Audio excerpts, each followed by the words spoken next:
আসসালামু আলাইকুম প্রিয় শিক্ষার্থীরা। নবম দশম শ্রেণীর উচ্চতর গণিত বিষয়ে আলোচনা পর্ব স্যারে তোমাদেরকে স্বাগত।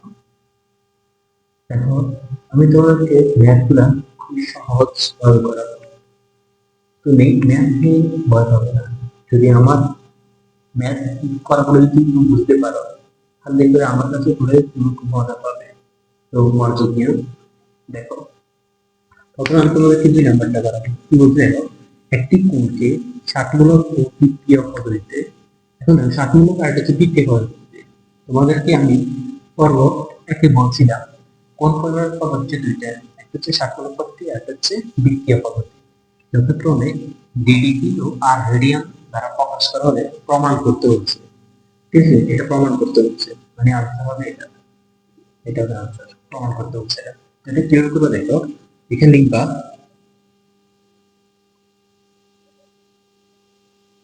আমরা জানি, আমরা জানি ডি অর্থাৎ 1 ডিগ্রি সমান পাই বাই 180 রেডিয়ান। কেমন? তাহলে সুতরাং যদি ডি ডিগ্রি হয় তাহলে কত কি হবে বলো? D phi divided 180 radian. কেমন? এবারে লিখবা এখানে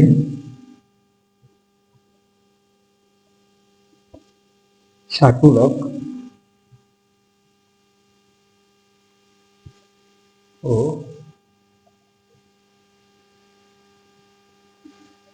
তৃতীয় পদ্ধতিতে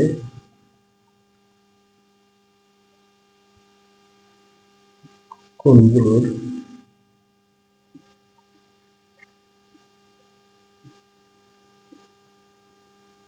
পরিমাপ যথাক্রমে ডি ডিগ্রি ও আর রেডিয়ান হলে, দেখো এই লাইনগুলো লিখছি, এই লাইনগুলো লিখছি এখানে আছে এখন দ্বিতীয় পদ্ধতি। এই পদ্ধতিতে কোনগুলো পরিমাপ যথাক্রমে ডিগ্রি আর রেডিয়ান হবে, তাহলে তুমি লিখবা D degree equal to R radian. ঠিক আছে, তারপর এখানে কি লিখবা ডি ডিগ্রি মান কত, এই ডি টাকার এর পুরো মানটা বসে দিবে, এর পুরো মানটা এখানে কি বসাবে, ডি পাই ডিভাইডেড 180, আর এখানে কি আছে রেডিয়ান, রেডিয়ানটা বসাও ইকুয়াল টু আর রেডিয়ান। কেমন? তারপর এখানে তুমি কি করবা, এখানে তুমি রেডিয়ান রেডিয়ান বাদ গেলে আর বাকি থাকে ডি ফাইভ ডিভাইডেড 180। কেমন? ইকুয়াল কি হবে আর, আর হবে। কেমন? তারপর এখানে কি হবে, এখানে এটা এখানে গুণে আছে, যেখানে একটা সমতুল্য এটা ভাগ হবে। ঠিক আছে, তাহলে কি লিখবা ডি 180 আর বাই 5। কারণ তুমি জানো সমতুল্য ভাবে যদি গুণে থাকে এটা বাইরে যাবে, আর এটা বাইরে থাকলে গুণে যাবে। ঠিক আছে, যোগ থেকে দিয়ে যাবে, বিয়োগ থেকে যেতে পারে। এখন দেখো এটার সাথে মিলছে না, এই ডি বাই 180 আর বাই 5 মিলছে না, মিলছে। এই জন্য তুমি লিখবা প্রমাণিত। প্রমাণিত কেন লিখছি জানো? কারণ এখানে প্রমাণ করা বলছে, যদি এখানে দেখো দেখো যে বলতো, তাহলে এখানে লিখতাম কি, দেখানো বলে লিখতাম। কেমন? দেখো 2 নাম্বারটা সমাধান। প্রথম কি লিখছে, দেখো একটি কৌটি 60 প্রতিক্রিয়া পদ্ধতি যথাক্রমে ডিডিটি ও আর রেডিয়ান দ্বারা প্রকাশ করে প্রমাণ করে যে D by 180 R by pi প্রমাণ করতে বলছে। তাহলে লিখবা আমরা জানি 1 ডিগ্রি সমান পাই বাই 180 রেডিয়ান, এটা আমরা জানি, এটা সূত্র। তাহলে ডি ডিগ্রি সমান কত হবে, ডি বাই পাই 180 রেডিয়ান, এটা তো হচ্ছে। স্বাধীনতা প্রকৃতির পর্যায় কোণগুলো পরিমাণ যথাক্রমে ডি ডিগ্রি ও আর রেডিয়ান হলে D degree equal to R radian. দেখো ডি মান কত, ডি ডিগ্রি মানে D pi by 180, D pi by 180 radian সাইডে দিলাম, আর এখানে আর রেডিয়ান দেওয়া আছে দিয়ে দিলাম। এখানে রেডিয়ান রেডিয়ান চলে গেল, আর বাকি আছে কি ডি পাই 180, আর এখানে আর, এখানে দেখো পাইটা এখানে আছে কি ডি সাথে গুণে আছে, তাহলে সমানচিহ্নের ওই পাশে এটা বাইরে চলে যাবে। তাহলে দেখো, তো এটা বাইরে পাটের নিচে মিলে গেছে না একটা। কেমন? আমাকে প্রমাণ করতে বলতে যে প্রমাণিত শেষ।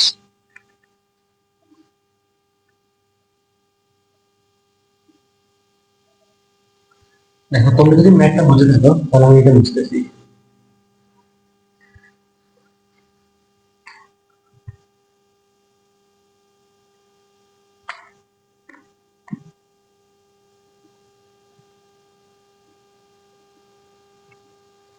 এখন তোমাদেরকে আমি 3 নাম্বারটা করাবো।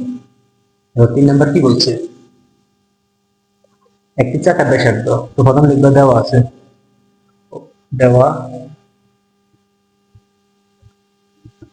আর কি বলছে দেখো চাকার ব্যাসার্ধ, এই ব্যাসার্ধ মানে কি বলতো, ব্যাসার্ধ মানে হচ্ছে আর 2 মিটার 3 সেন্টিমিটার হলে চাকার পরিধি, চাকার পরিধি। এখন দেখো চাকা কিরকম থাকে, চাকা থাকে এরকম এরকম চাকা চাকা চাকা থাকে না, মনে করো এটা হচ্ছে চাকা, চাকা এটা একটা বৃত্তের মতো না, তো বৃত্তের পরিধি সূত্র কি বলো, বৃত্তের পরিধি, বৃত্তের পরিধি সূত্র কি বলো, 2 পাই আর বৃত্তের পরিধি সূত্র কি 2 পাই আর। এখন তোমাকে বলছে আসন্ন মান 4 দশমিক স্থান পর্যন্ত বাইরে করতে বলছে, মানে দশমিকের পর 4 বার লিখতে হবে। তাহলে তুমি কি লিখবা, দেওয়া আছে চাকার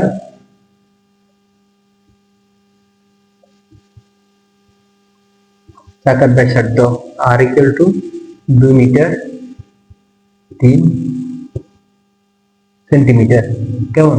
এখন তোমাকে একক দুইটা একই রাখতে হবে, 2 মিটার 3 সেন্টিমিটার, একক দুইটা ভিন্ন আছে, তোমাকে এক দুইটা একই করতে হবে। কিভাবে করবা, তাহলে তোমাকে 2 মিটার যেটা আছে ওইটা ওভাবে রাখি দাও, যোগ 3 যেটা আছে এটা সেন্টিমিটার, সেন্টিমিটার থেকে মিটার নিতে হলে 100 দিয়ে ভাগ করতে হবে, 100 দিয়ে ভাগ করো, 100 দিয়ে ভাগ করলে এটা কি হবে, এটা চলে যাবে মিটারে, কেমন।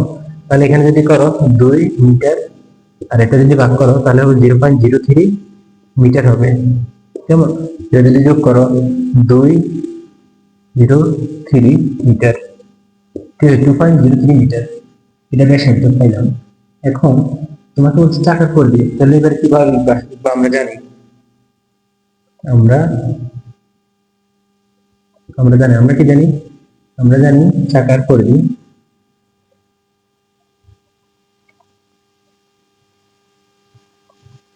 চাকার পরিধি সমান 2 পাই আর। এবার দেখো এখানে 2 বসালাম, পায়ের মান কত, পায়ের মান 3.1416 ইন্টু আর, আর এর মান কত, আর এর মান কত, এই আর এর মান বাইরে ব্যাসার্ধের মান কত 2.03 দিলাম। এবার দেখো এখানে ক্যালকুলেট করে বার করো, কত হবে 2 ইন্টু 3.1416 ইন্টু 2.03, তাহলে তোমার এটা হবে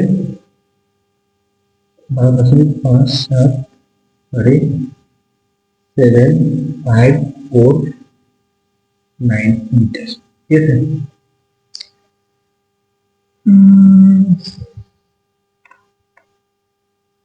এটাই কেমন, দেখাটা আমি তোমাকে আবার বোঝাচ্ছি কিভাবে লিখতে হবে। প্রথমে তো একটি চাকার ব্যাসার্ধ দেওয়া আছে আর না ব্যাসার্ধ আর 2 মিটার 3 সেন্টিমিটার, 2 মিটার 3 সেন্টিমিটার লিখলাম, লেখার পরে এবার দেখো এখানে দেখো 2 মিটার, মিটার আর সেন্টিমিটার, একক গুলো কি হয়েছে, একক গুলো তো ভুল, ভুল না, ধরো এখানে কি একক হচ্ছে, তো তোমরা জানো সংখ্যার পরে যেটা থাকে এটা হচ্ছে একক, এই একক এটা আর এটা কি একই, একই না তো, তাহলে দুটাকে একই করতে হবে, তো কিভাবে এক করবা, প্রথম 2 মিটার যেটা সেটা রাখে দিলাম আর এটাকে মিটার নেওয়ার জন্য 100 দিয়ে ভাগ করলাম, মানে সেন্টিমিটার থেকে মিটারে কনভার্ট করছি, কেমন, এটা লক্ষ্য রাখবা। তুমি মিটারে কনভার্ট করলে 100 দিয়ে যদি এটাকে ভাগ করে তাহলে এটা হয়, তারপরে 2 মিটার থেকে এটা সাথে করলে এটা হয়, এটা হচ্ছে তোমার ব্যাসার্ধ। তো এবার দেখো তোমাকে বার করতে বলছে চাকার পরিধি বার করতে বলছে, তো আমরা জানি চাকার পরিধি, চাকা হচ্ছে একটা বৃত্তের মতো, বৃত্তের ভবিষ্যতে হচ্ছে 2 পাই আর, তাহলে এখানে লিখবো 2 আর 5.1416 আর আর আর মধ্যে পাইছো, আর মনে বসে দিলাম, তো এটা ক্যালকুলেট করতে আমার এটা পাইছে, কেমন, এটা হচ্ছে তোমাদের আনসার, দেখেন, ঠিক আছে। ম্যাথগুলো অনেক ইজি না, যদি ইজি হয়ে থাকে তাহলে কমেন্টে লেখে ইজি, আর যদি কঠিন হয়ে থাকে তাহলে এটা হার্ড, ঠিক আছে। তাহলে আমি আরো সহজে বোঝানোর চেষ্টা করবো। পরবর্তী পার্ট অর্থাৎ পঞ্চম পার্ট পাবের জন্য তোমরা রেডি থাকো। আল্লাহ হাফেজ, আসসালামু আলাইকুম।